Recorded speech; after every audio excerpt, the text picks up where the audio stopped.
ಕೇಳಿರುವಿರ ಹೆಸರು ಸಾರೆಕೊಪ್ಪ, ಜನಿಸಿದ ಜಾಗ ನಮ್ಮ ಎಸ್ ಬಂಗಾರಪ್ಪ. ಅವರ ಪುತ್ರ ಶ್ರೀ ಮಧು ಬಂಗಾರಪ್ಪ. ಆಗಿರುವರು ಶಿಕ್ಷಣ ಸಚಿವ ಮಧು ಬಂಗಾರಪ್ಪ. ಅವರೇ ನಮ್ಮ ಸೊರಬದ ಮಧು ಬಂಗಾರಪ್ಪ. ಆಕಾಶದಲ್ಲಿರುವುದು ನಕ್ಷತ್ರ, ನಮ್ಮ ಮನದಲ್ಲಿರುವುದು ಮಧು ಬಂಗಾರಪ್ಪ. ಸೇವೆಯ ದಾರಿಯಲ್ಲಿ ಬೆಳಗುವ ದೀಪ, ಅಕ್ಷರ ಬೆಳಕನ್ನು ಪಸರಿಸುವ ನಮ್ಮ ಈ ಭೂಪ.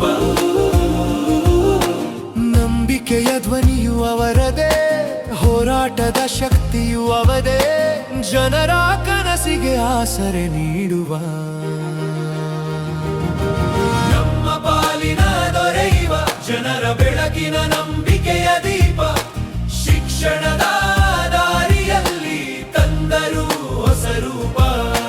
ನಮ್ಮ ಪಾಲಿನ ದೊರೆಯುವ ಜನರ ಬೆಳಕಿನ ನಂಬಿಕೆಯ ದೀಪ. ಶಿಕ್ಷಣದ ದಾರಿಯಲ್ಲಿ ತಂದರು ಹೊಸ ರೂಪ. ಪಠ್ಯ ಪರಿಷ್ಕರಣೆ ಮಾಡಿದ ನಮ್ಮ ದೊರೆ, ಇಳಿಸಿದರು ವಿದ್ಯಾರ್ಥಿಗಳ ಮೇಲಿನ ಹೊರೆ.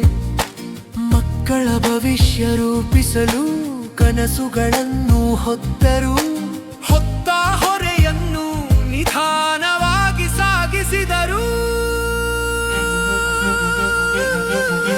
ರಾಜಕೀಯದ ಸಮುದ್ರದಲ್ಲಿ ಹೋರಾಟದ ಹೆಜ್ಜೆ, ಅದುವೇ ನಮ್ಮ ಸೊರಬದ ಮಗನ ಪುಟ್ಟ ಹೆಜ್ಜೆ.